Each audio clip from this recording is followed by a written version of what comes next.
They said Oakhaven was the perfect place to start over. Cheap, quiet, safe. We arrived on a Tuesday when the shadows were just a bit too long. The neighbours didn't smile, they just watched. I found it taped to the inside of the front door. Not a welcome note, just a list. The protocol, 5 simple rules typed on a fading machine. Rule 1. All curtains must be drawn at exactly 6:14 p.m. Rule 2. Do not make eye contact with the mailman. He is shy. Rule 3. If you hear children laughing from the old clock tower after midnight, ignore it. There are no children in Oakhaven. Rule 4. We do not sell cherries at the general store. Do not buy them. Rule 5. Never look at the clock tower when it strikes 4. We laughed. It had to be a joke, but we were tired from unpacking. It was 6:13 p.m. We left the curtains open. At 6:14, the streetlights didn't just turn on, they hummed. The air grew impossibly cold. I looked out the open window. The mailman was standing on our lawn, his head bowed.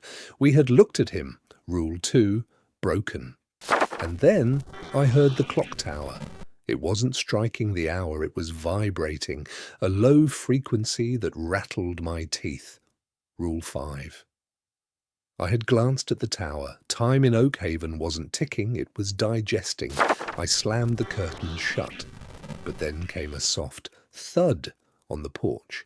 I knew the rules. Oakhaven doesn't sell cherries.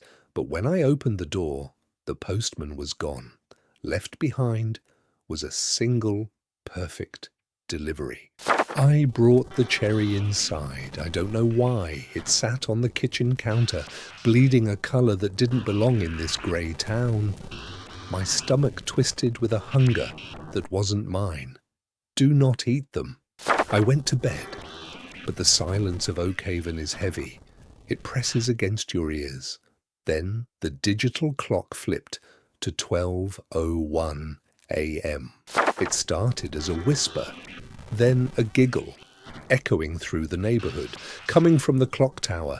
Ignore it, the rule said. There are no children in Oakhaven. But the laughter wasn't joyful. It sounded wet. It sounded hungry. And it was calling my name. The laughing wouldn't stop. It drilled into my skull until I couldn't think. I walked to the kitchen in a trance. The cherry.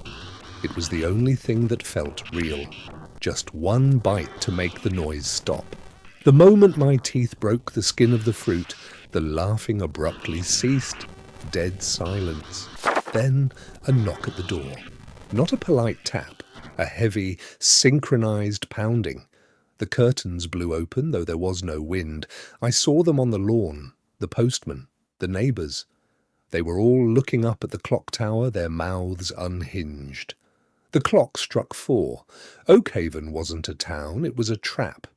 And I had just swallowed the bait. The taste of the cherry wasn't what I expected. Metallic, cold, almost alive. Since that night, the mirror has started lying to me. My pupils no longer react to the light. Just like the clock in that tower, they are simply waiting. I try to ignore the smell coming from the sink. They call it the city water lines, but I know that thing in the tower is feeding. I can see the figures on the street more clearly now. They aren't neighbours. They are shadows woven into the very fabric of this town. And one of them is standing right beneath my window. What did the protocol say? Never welcome the outside. When I turned on the TV, there was only static. But the voice, that whisper beneath the static, told me about the Watcher. Oakhaven isn't a prison, it's a laboratory. I found a ledger on my desk that wasn't there before. They tracked my every move, the exact second I opened the curtains, the moment I made eye contact with the mailman. They call me Subject 402. Ever since I accepted the cherry, I belong to them. The Watcher is observing me, and the Watcher is pleased I broke the rules. I decided to leave. I got in the car and drove until I saw that damn sign, Oakhaven, exit 1 mile. But that 1 mile never ended. I passed the same house, the same mailbox, the same bowed-headed mailman for the 9th time. The fuel gauge hasn't moved. Time has become circular here. No matter how fast I drive, the clock tower is always dead center in my rearview mirror. There is no exit from Oakhaven because Oakhaven is already inside my head.